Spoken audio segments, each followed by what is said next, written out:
All right, guys, so this is going to be take 3 for me, so hopefully this time the stitch along works out. So welcome to the embroidery stitch along. Today we're going to be doing a couple of different things, and bear with me. For some reason, kind of hot mess today. But what we're going to be doing is a couple of different kinds of stitches. We're going to be doing a brick stitch, and a straight stitch, as well as referencing back to our satin stitch. So a couple of different things going on. We're going to be doing our diamonds in our pattern, our stars in our pattern, our crystals, as well as our crystal ball. So lots going on this week. Okay.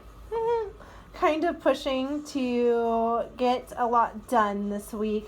So that way we finish before Halloween, or right with Halloween as opposed to after it. So it's kind of what we're doing. Again, feel free to substitute any types of stitches for the stars, the ball, the crystals, whatever you want to do instead is totally fine. The reason that I've chose to do brick stitch is because we're going to be doing kind of a back stitch, brick stitch kind of hybrid for the letters. So I kind of wanted to introduce brick stitch this week in hopes that when we do get around to filling in these letters, that will kind of already be familiar with the brick stitch and how it's supposed to look. So that's kind of the method to the madness this week. So I'm going to go ahead and start with explaining the brick stitch. I think that is going to prove to be our meat and potatoes, so to speak. Just looking for my practice hoop. So that's why we're going to start with that this week. On my practice hoop, I'm using my lighter silver color, so that way you can kind of see it better as opposed to the black, which is actually what I'm going to be using on the pattern. I've chosen black on my pattern for my ball because I'm not going to fill in the ball itself. I'm going to leave that blank. Not blank, I'm just leave it unfilled in. I'll outline it and everything, but I'm just going to leave it just outlined. It's not filled in, but I'm going to fill in the stand of the crystal ball. And I've chosen black because my rabbit is going to be black, my mushrooms are black, so I kind of thought that that would kind of fill in that side of the hoop nicely and kind of provide some balance-ish, if that makes sense, but you can choose whatever color you want. So I've already started filling in this circle with the brick stitch here. I'll bring it closer here so you can kind of see it. So brick stitch is a back stitch. It's just rows of back stitch, and they're stitched in a way so that the lines or the holes where the stitches come down don't line up with each other. So you don't have like a row or an indent of stitches. You have them so they're offset. So they kind of look, when you tilt it this way especially, they kind of look like a wall of bricks or stones, so to speak. So I've already started this one, but I'm just going to do a row or two to kind of show you what I mean. So what I'm going to do is come up through the top of my shape here. I've started in the middle just because that's kind of easiest for me to visualize and picture how my stitches are going to end to begin, especially when it comes to a round shape. But you can totally start with the sides if that's easier for you. So I've come up in the middle here. And with your first stitch, you want to decide if you want to use kind of a whole stitch here or a half stitch. I don't know if you can kind of see, but this stitch here that ended my last row is kind of like a half stitch. So because of that, I'm going to use a full stitch. And what I'm going to do is create a row of back stitches. I'm not going to split my stitches or anything like that, but I am going to look at these stitches here and kind of find the middle.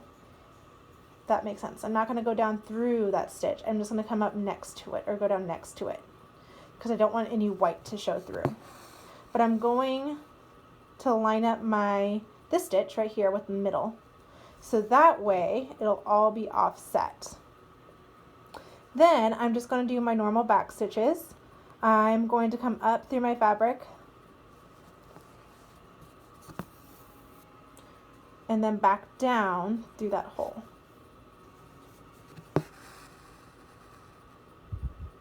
Same thing here.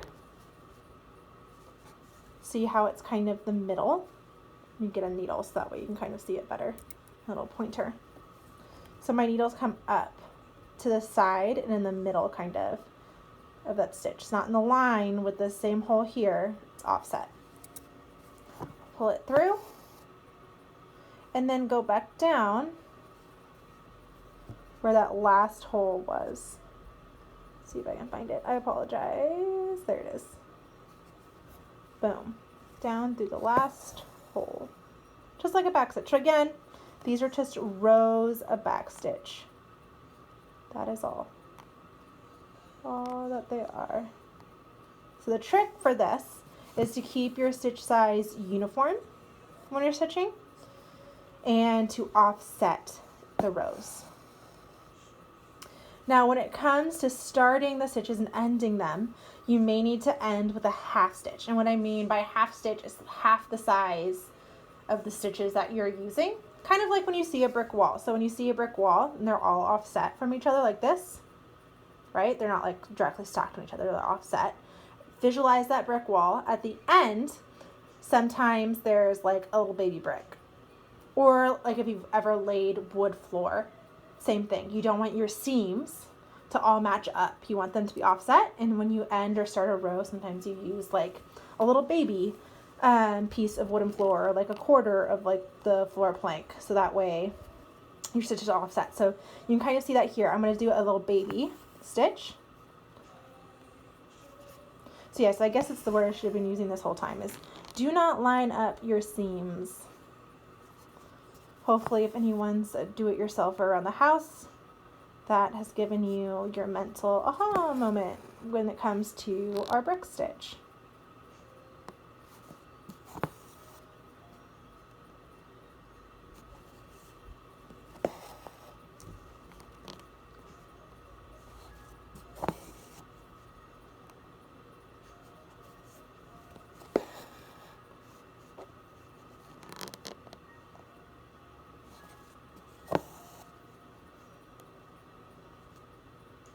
Now, unlike satin stitch, I did want to point out, just put this needle in and then I'll point it out. Okay, now unlike with satin stitch, I did not outline this shape because that would interfere with the way the lines look. But one thing that you can do, and what I've done on my pattern, is given myself lines to kind of visually follow. So I could have like lined it out like this. That way I can kind of visually see like where in my mind my rows would kind of land, if that makes sense. But anyway, you can kind of see the texture here with our brick stitch and the way that it looks. None of the seams are lining up. You can see how it's just rows of back stitch. The stitches are more or less uniform. So yeah, so that is a brick stitch. And that again is what I'm using to fill in the bottom of my crystal ball. I'm using black again because I felt that that would best balance out my piece as far as the colors that I've used, but you can use whatever color that you want. I am going to outline the sphere itself as well, and I'm probably going to do that with black as well. Although today when I was putting my colors together, I did kind of briefly, sorry, I'm just trying to thread this and talk at the same time. That's tricky. I did kind of briefly consider outlining the spear itself, not the stand, the spear itself. It may be like the same color as my crystals. But I think I'm just going to do the whole thing in black and just keep it simple. But it's up to you if you like that idea. Grab a bigger needle. There we go. This needle will be better. So if you like that idea, you can always do that. So you can do your stand in one color and then outline your crystal ball in another. I'm going to outline my crystal ball in just a back stitch. I don't even think I'm going to whip it. I think I'm going to keep it just as a back stitch, although you can whip it if you want. All right, gotta figure out where I left off here. So I already have one row of back stitches. With the black, it's harder to see, so that's why I didn't demonstrate with the black. So you might have to just take my word that this is going to be a brick stitch. It's going to all start to blend together here. But that's part of the grace of working with darker colors, is that it all blends together. So if brick stitch is new to you, whether that's helpful or not. When I first started doing brick stitch, I kept using darker colors with it, and I actually think that made it harder for me personally, because I couldn't see where my stitches were lining up, and so it was kind of frustrating. So maybe if this is your first project, maybe don't use a dark color. Maybe decide to use a lighter color, like the same color as the crystals to the side of our looking ball here, or our gazing sphere. So that's something to keep in mind. What's going to work easiest for you? If you feel like using a dark color will help blend everything together, so that way maybe your stitches don't have to be as accurate or uniform, or will it be frustrating to stitch with something that you can't necessarily see the best of? To fill in this part, again, you could totally use a satin stitch or a split stitch. I know that's one that we haven't done together, but it's basically exactly what it sounds like. It's just kind of like a back stitch, but instead of coming up and down through the same holes, you're like literally splitting the floss from your last stitch, if that makes sense. So again, just real fast as I finish up this last row that I'm going to show you for the brick stitch. The most important thing when it comes to the brick stitch is, one, keeping your stitches uniform, with the exception of your like baby end pieces, I guess, if that makes sense. You know, so if you used or ended with a quarter stitch, then obviously that's not going to line up. And also keeping your stitches tight parallel with each other, so no white.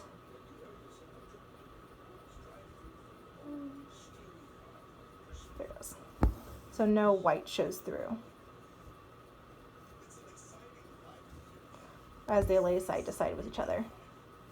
Okay, so that is my brick stitch here.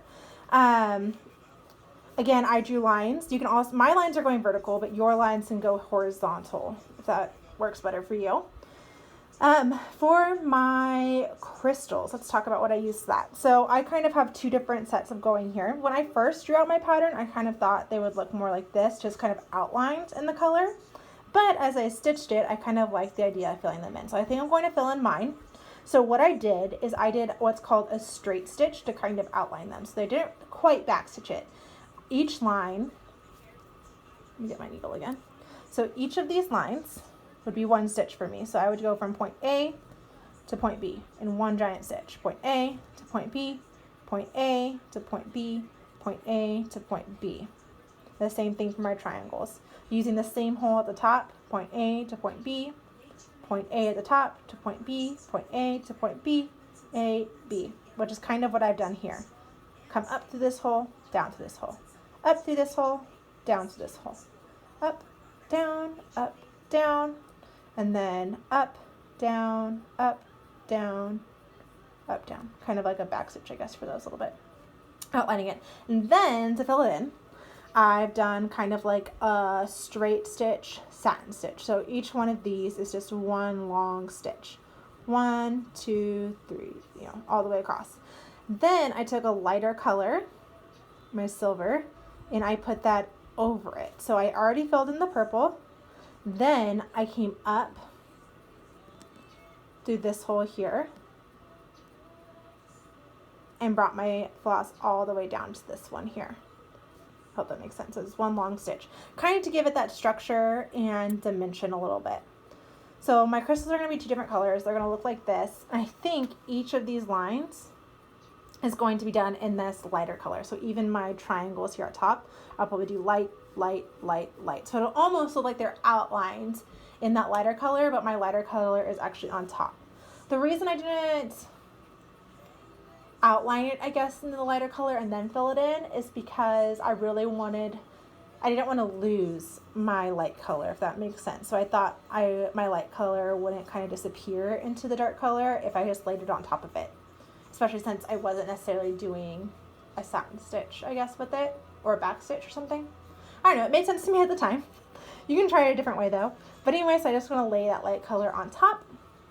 For my stars, I wasn't thinking when I threaded my needle and I started working in my silver color, and that's not what I'm actually going to do. I brought over my yellows.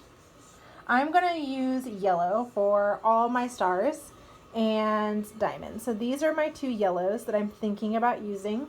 I might use both, maybe my diamonds in one color and then these like crisscross stars in another.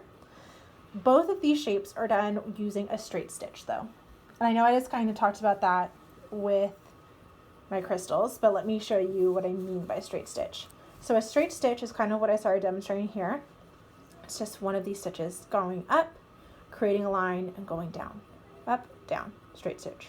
One of those. So this is literally a straight stitch. Up, down. Ow. Don't poke yourself. Down. Straight stitch. Boom. So that's what I did with my diamond. I went up, down, up, down, up, down, up, down. And then for my crisscross, 1 line, 2 line, 3 line.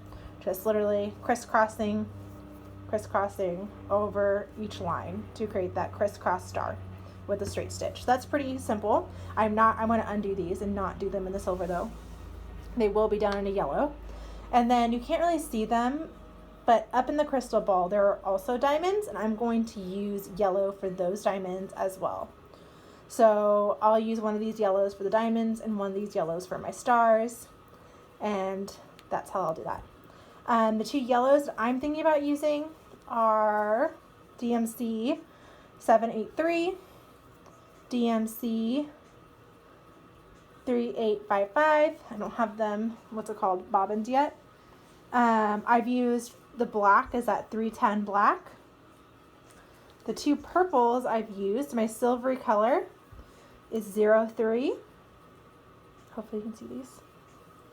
And the purple is 155. But you can switch these up to whatever you want. Whatever your heart desires. You can switch up to different colors, mix and match as you would like. So again, just real fast in review, brick stitch for filling in our stand. Outline the sphere in a back stitch. Oh, I used 3 strands. So 3 strands, brick stitch, 3 strands, back stitch. I'm going to use 2 strands for my diamonds and stars to kind of give them a more delicate look. The more strands you use, the thicker it's going to look. So 2 strands, and I'm going to use my yellows. I might even just like splatter the yellows around, you know what I mean? So kind of intermixing them. For my crystals, I used 2 strands. 2 strands for my crystals. So 2 strands for my crystals, 2 strands for my lighter color. So 3, 2, 2. So anyway, that's week 3. I hope it all makes sense. It is kind of like what's that called? Like an odd collection of stitches and things that we're doing this week. We're not just doing like one area. The word escapes me, but we're kind of doing a little bit of everything this week. Next week, we'll probably do the letters and then end with our bunny, and then it'll be done for Halloween. So let me know if you have any questions. Hopefully this helped. Have fun with brick stitch and straight stitch this week.